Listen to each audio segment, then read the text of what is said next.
દરેક ગુજરાતીઓને જમવાની થાળીમાં મરચાં પીરસવામાં ન આવે ને તો થાળી અધૂરી લાગે છે. પછી વરાળિયા મરચાં હોય, મરચાંનો સંભારો હોય, તળેલા મરચાં હોય કે સાતળેલા મરચાં હોય, તો આજ ડિમ્પલ્સ ડિશીસમાં ફટાફટ નવા મસાલાથી અને નવા સ્વાદથી વરાળમાં બાફ્યા વગર એકદમ યુનિક રીતે જોતાં જ મોઢામાં પાણી આવી જાય તેટલા સ્વાદિષ્ટ, ટેસ્ટી, એટ્રેક્ટિવ અને ખૂબ જ બધાને પસંદ આવે તેવા, બનાવવામાં પણ ઝંઝટ ના લાગે તેવા આપણે ભરેલા કાઠિયાવાડી મરચાં તૈયાર કરીશું. તો ચલો રેસીપી શરૂ કરીએ. જેમના માટે સૌથી પહેલાં મસાલો તૈયાર કરીશું અને જેમના માટે લગભગ અડધા કપ જેટલા કાચા મગફળીના દાણાને આપણે કડાઈમાં લઈ અને ધીમા ગેસની ફ્લેમ પર આ દાણામાંથી છાલ નીકળે ત્યાં સુધી આપણે ચલાવવાનું છે અને શેકવાના છે. વધારે શેકવાની જરૂર નથી, થોડા કલરમાં ચેન્જ થઈ જાય અને આ રીતે આપણે ચેક કરતાં જો છાલ નીકળવા લાગે ને તો સમજવાનું કે દાણા સરસ શેકાઈ ગયા છે. તો તેને નીચે લઈ લેવાના છે અને ઠંડા કરવાના છે. જેમ ઠંડા થશે ને તેમ તેની છાલ છે તે નીકળવા માંડશે, ફોતરા નીકળવા લાગશે. હવે આપણે ફરીથી તે જ કડાઈની અંદર લગભગ 2-3 ચમચી જેટલા તલ ઉમેરીશું. તમે અહીંયા કાળા તલનો ઉપયોગ પણ કરી શકો છો, પણ સફેદ તલ હશે ને તો કલર થોડો ડાર્ક ઓછો આવશે. સાથે 1/4 કપ કે 3-4 ચમચી જેટલું ટોપરાનું છીણ લેશું. આ રીતે આ બંને સામગ્રીને પણ શેકીશું. માત્ર 1-1.5 મિનિટમાં બંને સામગ્રી શેકાઈ જશે. બંને સામગ્રી એટલી લાઇટ હોય છે કે ફટાફટ બળવા લાગે છે, તો બળે નહીં તેના માટે ધીમા ગેસની ફ્લેમ પર જ શેકવું. તો એકાદ મિનિટમાં વસ્તુ પણ એકદમ સરસ શેકાઈ ગઈ છે, તો તેને પણ આપણે એક્સ્ટ્રા વાસણમાં લઈ લેશું અને ફરીથી આપણે તે જ કડાઈની અંદર લગભગ 1 કપ જેટલો ચણાનો લોટ ઉમેરીશું અને તેને પણ આપણે ધીમા ગેસની ફ્લેમ પર થોડો લાઇટ ગોલ્ડન કલર પર આવે ને ત્યાં સુધી શેકવાનો છે. જનરલી ચણાનો લોટ શેકવામાં ઘણા બધા લોકો તેલનો ઉપયોગ કરે છે, પણ આજે આપણે એકદમ ઓછા તેલના ઉપયોગથી ભરેલા કાઠિયાવાડી મરચાં તૈયાર કરીશું. તો અહીંયા લોટ શેકવામાં પણ તેલનો ઉપયોગ નથી કરવાના. બસ આ રીતે ડ્રાય રોસ્ટ કરવાનો છે, જેથી ચણાના લોટમાંથી કાચો ટેસ્ટ નીકળશે ને તો મરચાં પણ ફટાફટ તૈયાર થશે અને સ્વાદ ખૂબ જ સરસ આવશે. તો આ રીતે આપણે ધીમા ગેસની ફ્લેમ પર શેકવાનો, નહીં તો ચણાનો લોટ ફટાફટ બળી શકે છે. થોડો કલર ચેન્જ થાય ને એટલે સમજી જવાનું અને થોડી એરોમાં એની સુગંધ આવવા લાગશે ત્યારે સમજવાનું કે લોટ શેકાઈ ગયો છે. તો હવે નીચે લઈ લઈશું અને તેને ઠંડુ કરીશું. એ ઠંડુ થાય ત્યાં સુધીમાં મરચાંને આપણે તૈયાર કરી લઈએ. તો મેં આ રીતે થોડા મોટી સાઇઝમાં અંદર મસાલો ભરાય તેવા 250 ગ્રામ જેટલા મરચાં લીધા છે. તેને પહેલાં જ ધોઈને સૂકવી લીધા છે.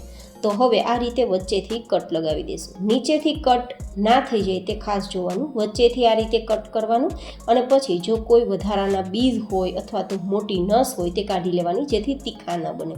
જો કે આ મરચાં થોડા ઓછા તીખા હોય છે તો વધારે મહેનત કરવાની જરૂર નથી રહેતી. આ રીતે થોડું ચપ્પુ ચલાવશો ને તો આરામથી નસ અને બીજ નીકળી જશે અને એકદમ આ રીતે ફૂલ જગ્યા થઈ જશે. મસાલો પણ ભરાઈ જશે અને આમ પણ બીજ છે તે નુકસાન કરે છે, તો બીજ કાઢવા જરૂરી છે.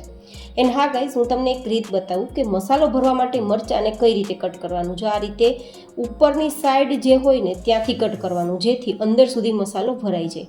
એકદમ ચપટું હોય ત્યાંથી કટ નહીં લગાવવાનું, ઉપરથી કટ લગાવવાનું, તો એકદમ સરસ મસાલો ભરાઈ જશે. અને હવે આપણા દાણા ઠંડા થઈ ગયા છે, તો આ રીતે મસળીને તેમાં પહેલાં ફોતરા છે તે કાઢી લેવાના છે અને પછી ફોતરા કાઢેલા દાણાને મિક્સરમાં લઈ લેશું. આપણે તેનો દરદરો પાવડર તૈયાર કરવાનો છે એટલા માટે. અને સાથે જે આપણે તલ અને ટોપરું લીધું છે ને તે બંને સામગ્રી પણ ઠંડી થઈ ગઈ છે. ગાઈઝ, કોઈ પણ સામગ્રીને પીસતી વખતે પહેલાં ઠંડી કરવાની અને પછી જ પીસવાની, નહીં તો તેની વરાળથી ખરાબ સ્મેલ પણ આવશે અને એકદમ કહેવાય ને કે મોઇશ્ચરવાળું આપણું પાવડર તૈયાર થશે. તો ઠંડુ થઈ ગયા બાદ પાવડર તૈયાર કરી લેવાનો અને પછી આ તૈયાર કરેલ જે મગફળી, ટોપરા અને તલનો પાવડરને એક્સ્ટ્રા વાસણમાં લઈ લઈશું અને ફરીથી તે જ મિક્સર જારમાં 3 થી 4 નંગ જેટલા મરચાંના ટુકડા અને 1-8 ચમચી જેટલા આદુના ટુકડાની પેસ્ટ તૈયાર કરી લઈશું. તમારે અહીંયા લસણ ઉમેરવું હોય તો 3-4 કળી લસણની પણ ઉમેરી શકો છો, પણ જોકે મેં નથી ઉમેરેલી. હવે આપણે આ બધા જ મિશ્રણની અંદર આપણો ઠંડો થયેલો ચણાનો લોટ ઉમેરી દઈશું. લોટ ઠંડો થઈ ગયા બાદ જ ઉમેરવાનો છે અને આપણી જે મરચાં અને આદુની પેસ્ટ છે તેને પણ ઉમેરી દઈશું. અને હવે સ્વાદ પ્રમાણે કે 1 થી 1.25 નાની ચમચી જેટલું નમક, 1/4 ટીસ્પૂન જેટલું હળદર પાવડર, 1 થી 1.5 નાની ચમચી જેટલું લાલ મરચું પાવડર, 2 ચપટી જેટલી હિંગ ઉમેરી દઈશું, 1 થી 1.5 નાની ચમચી જેટલી ખાંડ ઉમેરી દઈશું અને 1 નંગ લીંબુનો રસ જેથી આપણે ખટાશ મીઠાશવાળો આપણો મસાલો તૈયાર કરી શકીએ. હવે થોડા લીલા ધાણા ઉમેરી દઈશું અને પછી બધું જ બરાબર મિક્સ કરી દઈશું. અહીંયા આપણે તેલ ઉમેરવાની જરૂર બિલકુલ નહીં રહે. શું કામે? કારણ કે આપણે અહીંયા ટોપરાનું છીણ, તલ અને માંડવીના દાણાનો પાવડર લીધો છે. તે ત્રણ સામગ્રીની અંદર ઇનબિલ્ટ ઓઇલ હોય છે, તેલ હોય છે. તો આપણે એક્સ્ટ્રા ઉપરથી તેલ નાખવાની જરૂર નહીં લાગે. તો આપણે એકદમ ઓછા તેલમાં આ રીતે મસાલો તૈયાર કરી શકશું. તો તમે જોઈ શકો છો કે તેલના ઉપયોગ વગર બધો જ મસાલો મિક્સ થઈ ગયો છે. તો હવે આપણે જેટલો સમય તેટલો આપણે મરચાંમાં આ રીતે મસાલો દબાવીને ભરવાનો છે. જો આ રીતે દબાવીને ભરશો ને તો મરચાં છે તે રોસ્ટ થતી વખતે મસાલો બહાર નહીં નીકળે. નહીં તો જનરલી એક પ્રશ્ન હોય છે કે રોસ્ટ કરતી વખતે મસાલો બહાર નીકળી જતો હોય છે, પણ એવું ના થાય ને તેના માટે આ રીતે દબાવવાનો છે. અને બધા જ મરચાં ભરાતા આટલો મસાલો વધ્યો છે, જેને અત્યારે સાઈડમાં રાખી દઈશું. એનો લાસ્ટમાં આપણે ઉપયોગ કરી દઈશું. અને હવે આપણે સ્ટીમ કર્યા વગર, વરાળમાં બાફ્યા વગર ફટાફટ વિના ઝંઝટા વરાળિયા મરચાં તૈયાર કરવા માટે સીધી કડાઈની અંદર 2 થી 3 ચમચી જેટલું તેલ ગરમ કરીશું. જનરલી વધારે તેલ જોતું હોય છે, પણ આપણે ઓછા તેલમાં એક નવી ટેકનિકથી, નવી ટ્રીકથી મરચાં તૈયાર કરીશું. તો 2-3 ચમચી જેટલા તેલને ગરમ કરી તેમાં આપણે થોડું જીરું ઉમેરીશું. તમે રાઈ પણ ઉમેરી શકો, તમારી ચોઈસ. હવે આ રીતે જીરું થોડું સતળાઈ જાય ને પછી મરચાંના રીતે ગોઠવી દેવાના છે. એક ઉપર એક મરચું ના આવે ને તે ખાસ જોઈને આપણે આ રીતે ગોઠવવાનું છે. એટલા જ માટે જો મેં કડાઈ થોડી પોળી લીધી છે. તમારે જે વાસણ પોળું હોય ને તેવું લેવાનું, જેથી ઓછા સમયમાં બિના ઝંઝટ મસાલો બહાર ના નીકળે તે રીતે તમે મરચાં તૈયાર કરી શકો. તો આ રીતે પોળા વાસણમાં જ ઉપયોગ કરવાનો રહેશે.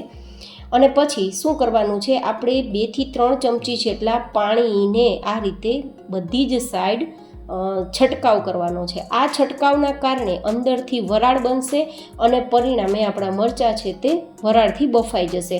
તો આપણા મરચાંને ઢાંકી દેશું અને ધીમા ગેસની ફ્લેમ પર 2 થી 3 મિનિટ માટે થવા દેશું.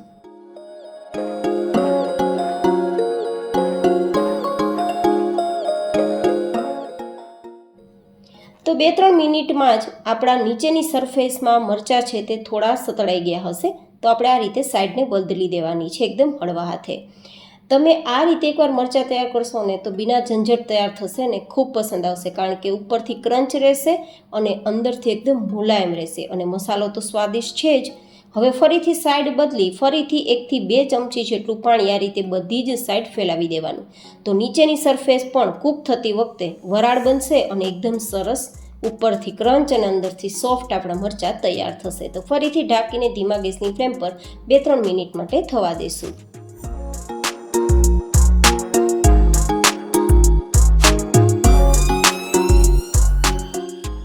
બે 3 મિનિટ પછી આપણા મરચાં જો તમે જોઈ શકો છો કે ઉપર એકદમ છાલ કૂક થઈ ગઈ છે. મતલબ એકદમ સરસ આપણા મરચાં કૂક થઈ ગયા છે, કાચા નથી. તો આપણે જે મસાલો બચ્યો હતો ને એ મસાલો આમાં આ રીતે ઉપરથી સ્પ્રિંકલ કરી દઈશું.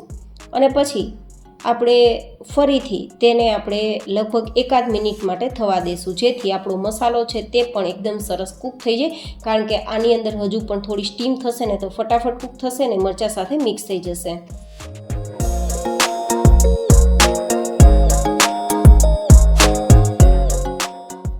એકાદ મિનિટ પછી તમે જોઈ શકો છો કે આપણે માત્ર 2-3 ચમચી જેટલા ઓછા તેલમાં મરચાં તૈયાર કર્યા, તેમ છતાં આ રીતે બબલ્સ થાય છે. જે વરાળથી તો થાય જ છે, પણ માંડવી, તલ અને ટોપરામાં તેલ હોય છે ને તે બહાર નીકળીને આ રીતે વરાળ સાથે બબલ્સ બને છે અને પરિણામે આપણો મસાલો ખૂબ જ સ્વાદિષ્ટ તૈયાર કરે છે. તમે જોઈ શકો છો કે મરચાં આપણા ઉપરથી ક્રન્ચી છે અને અંદરથી એકદમ મસાલો એકદમ મરચાં સાથે ચીપકી ગયો છે. તો કેવા લાગ્યા તમને બિના ઝંઝટ નવા મસાલાથી નવા સ્વાદમાં નવી રીતે તૈયાર કરવાના મારા વરાળિયા મરચાંની આજની આ રેસીપી કોમેન્ટમાં જરૂર બતાવજો. ફરી મળીશું એક નવી જ હેલ્ધી રેસીપી સાથે. ત્યાં સુધી stay healthy and stay happy.